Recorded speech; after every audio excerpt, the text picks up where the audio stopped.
the NLP meet will have the same attendees, right? So now I found that when I took the theoretical value, it was 0.005, but in my corpus it was occurring 40 out of 999 times. I hope you understand that. That becomes 0.04. Can I understand this? See, the observed chance of observing the combination is larger than the expected chance, right? That we got it. So we have the ratio of the two, and we get 0.04 divided by 0.005, which is 8. So the observed chance of, actually there is no need for another observing that, a combination vice president is 8 times larger than the expected chance.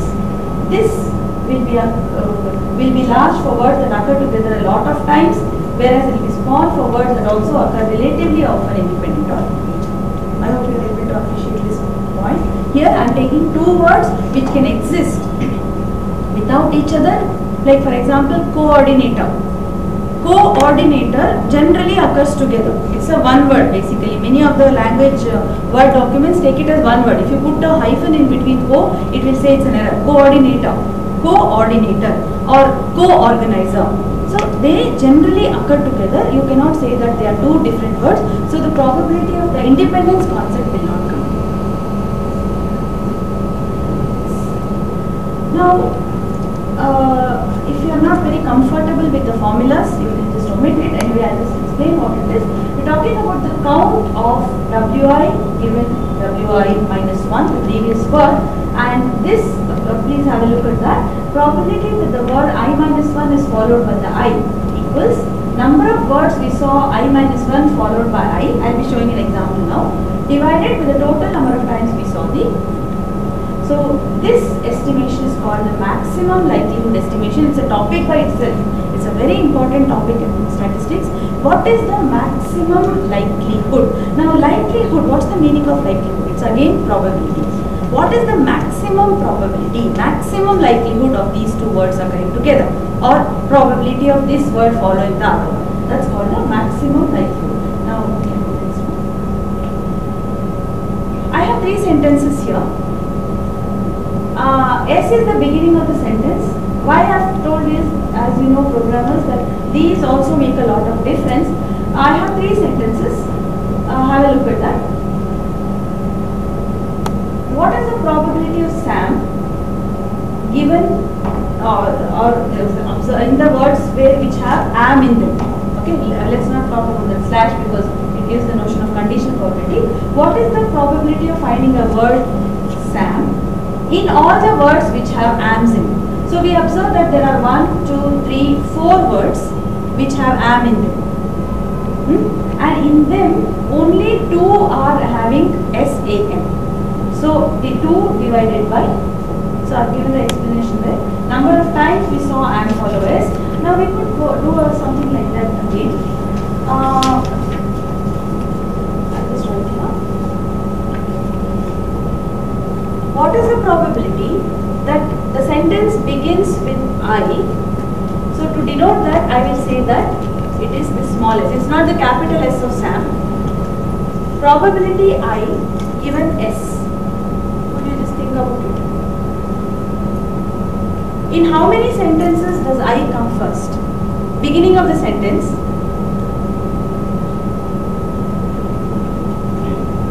There are 3 sentences. In how many sentences does I come in the beginning itself? 2.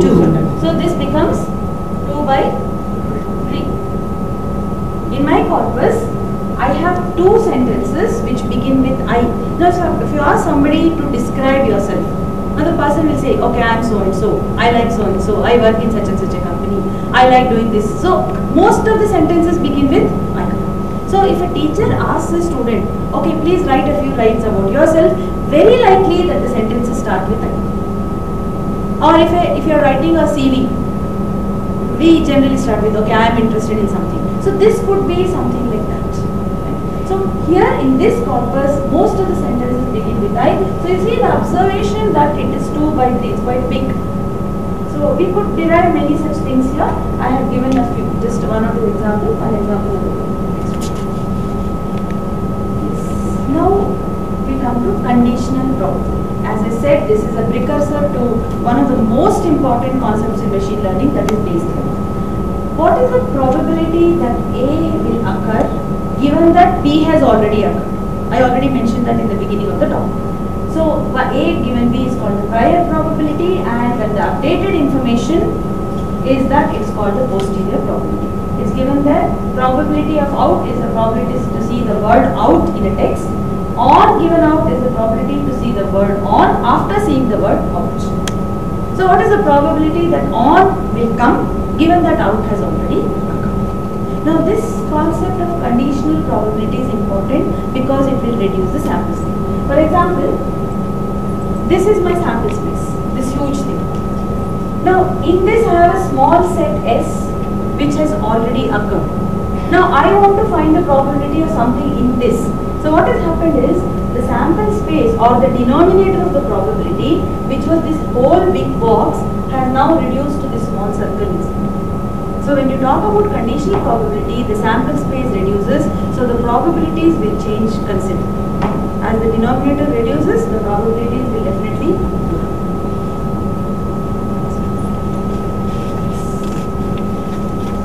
Very important, Thomas Bayes, in fact he was a clergyman. He gave this theorem, and as I said, it is of very much of use when we talk about false positives and false negatives in medical terminology, when we talk about quality control in terms of errors and consumer error and consumers risk and producers risk. In fact, wherever there is risk, we have the concept of Bayes theorem because it measures the risk. I have an example for this. I have a source which gives out a word. This passes through a noisy channel. You are all familiar with this. It decodes, and then what is its guess at the original word. The next one. Please go through this.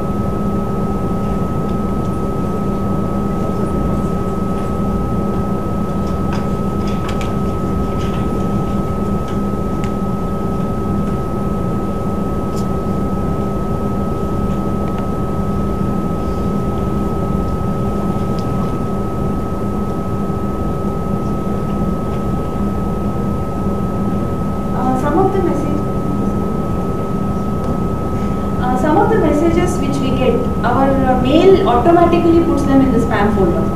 That is because of it checks it using Bayes theorem. I will just explain this concept in a very simple way for you to understand. Probably then you could correlate with that.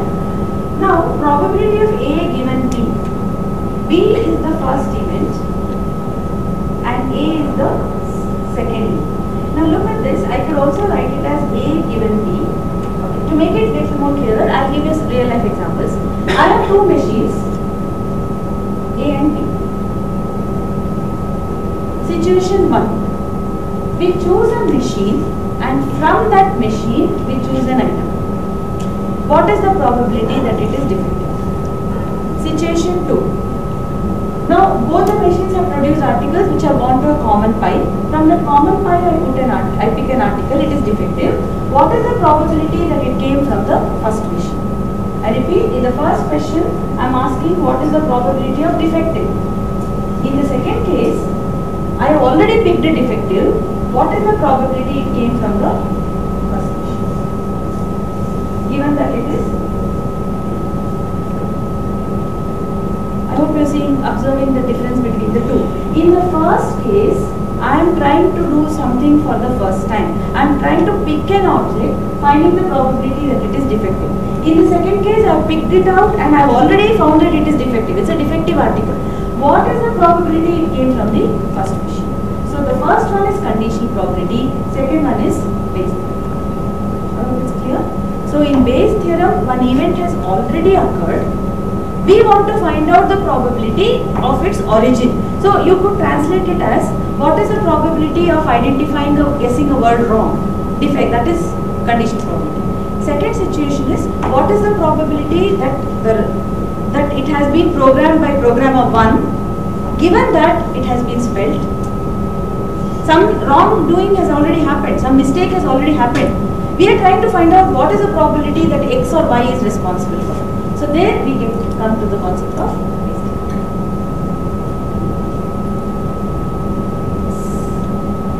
this is very important, especially nowadays.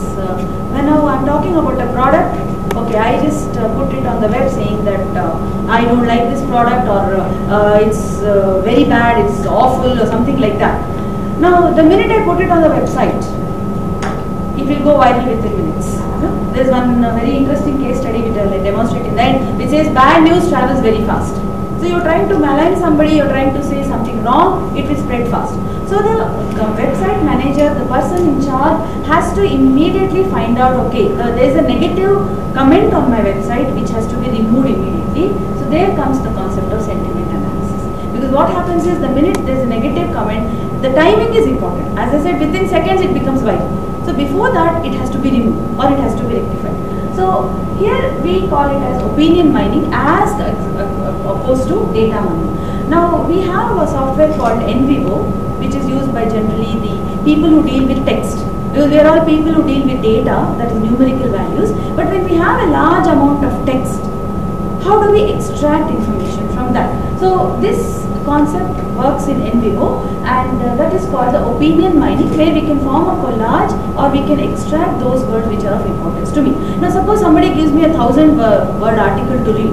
Now I don't have time to go through, and neither am I interested, but I have to present it in another hour. So what I do is I feed it into NVivo, and it tells me, it gives me the keywords using which I can make the report. So it is used for many things, very important. Our PR people use it a lot because they need, suppose there's a movie star or a politician.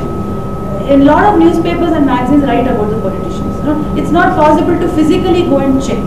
So we don't even know where all the information is stored. So through this what we have is, we are mining online forums and blogs, and we are trying to manipulate, trying to replace certain negative word. For example, the speech given by this politician went on for an hour. It was awesome.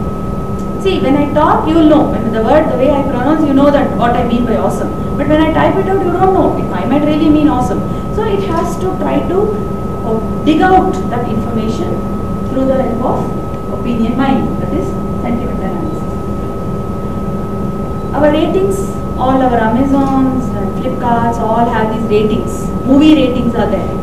That's all opinion mining only. Through that, they try to find out the maximum number of people who have given some stars, and then they will list out the key terms which have been used.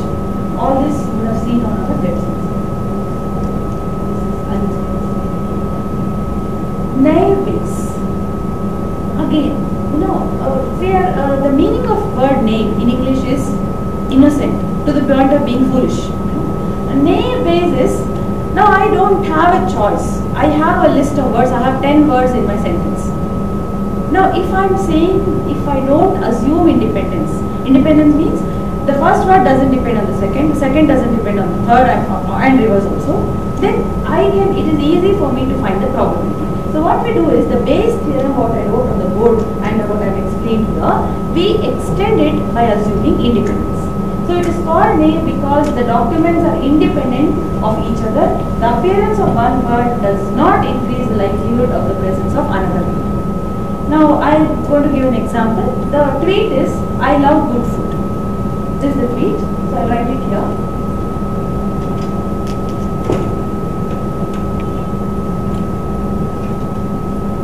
I will just quickly explain, then we will go on.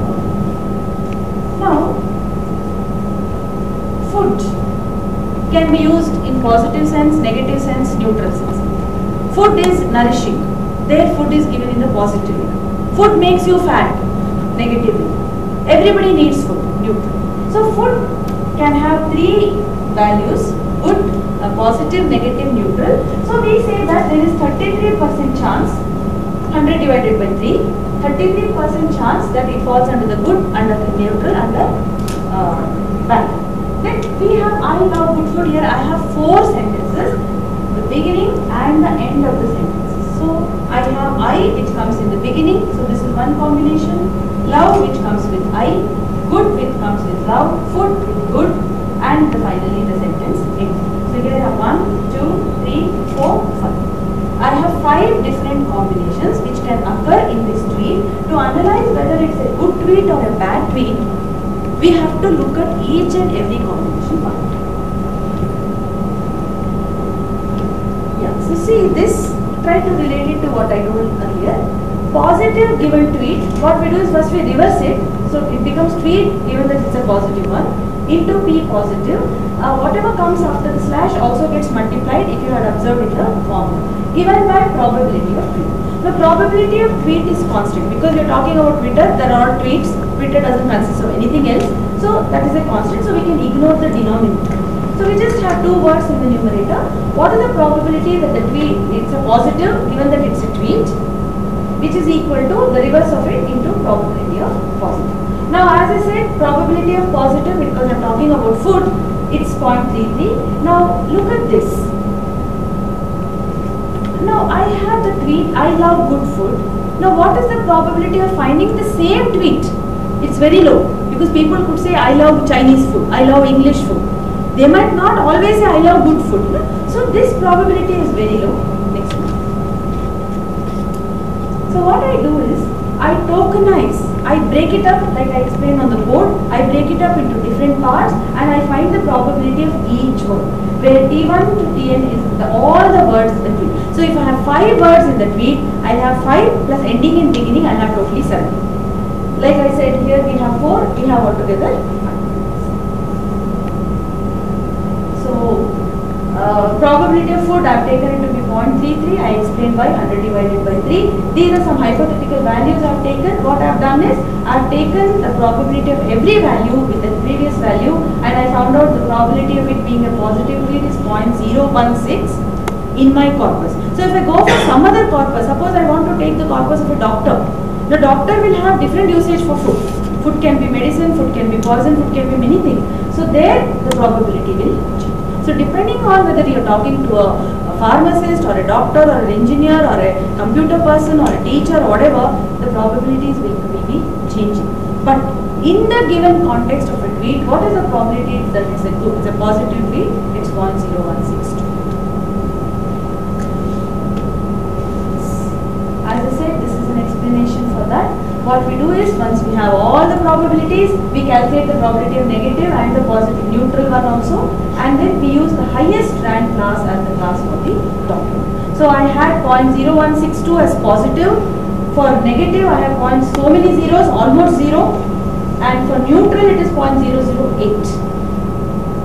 So that 0.162 was the higher one, so we classified as a positive. So what we do is, we don't know, right? We don't know whether it's positive or negative. We assume all the 3 are possible. We compute the probabilities in this manner. Though we don't do it physically, your software does it for you. And then it says, okay, this is the most probable value. So the most probably, we can never say it's with certainty. Because the person who tweeted it, we don't know what mood he was in. We cannot study that. It says that it's a positive tweet. Now that we have a few, as I said, I have introduced, just given you a peep into the world of statistics used in NLP. What are the things which we need to validate or evaluate our systems? Now we need efficiency, we need accuracy, and we need robustness. Definitely. Otherwise, there is no point in all our work. All our work and all our efforts are in these 3 areas. It evaluates the complete system, and then we have 3 measures here, which I will try to run through.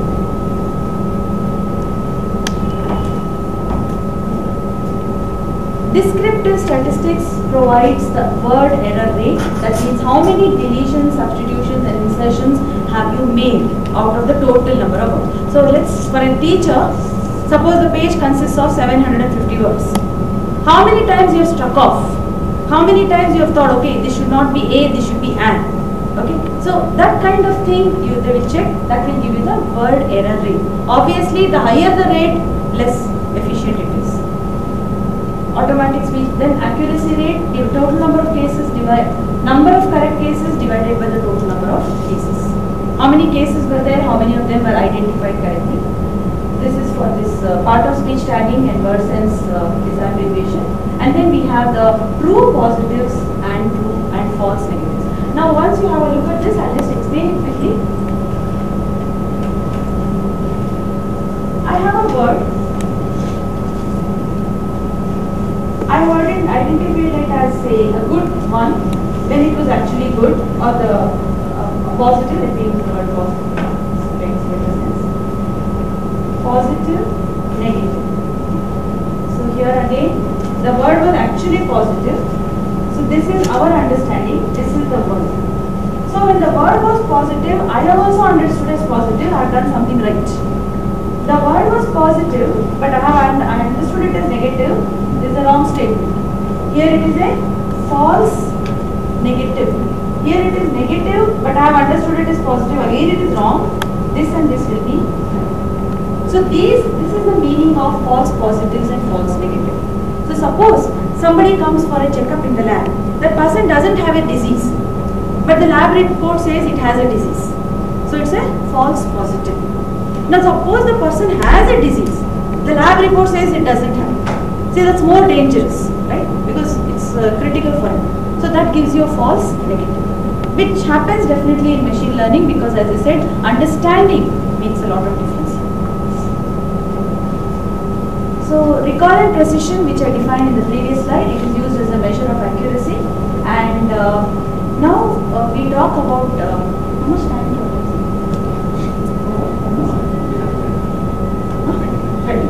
Then I'll go a little deeper on this. Now, why is descriptive statistics very important for us? Now, what is the meaning of descriptive? Descriptive says you're describing.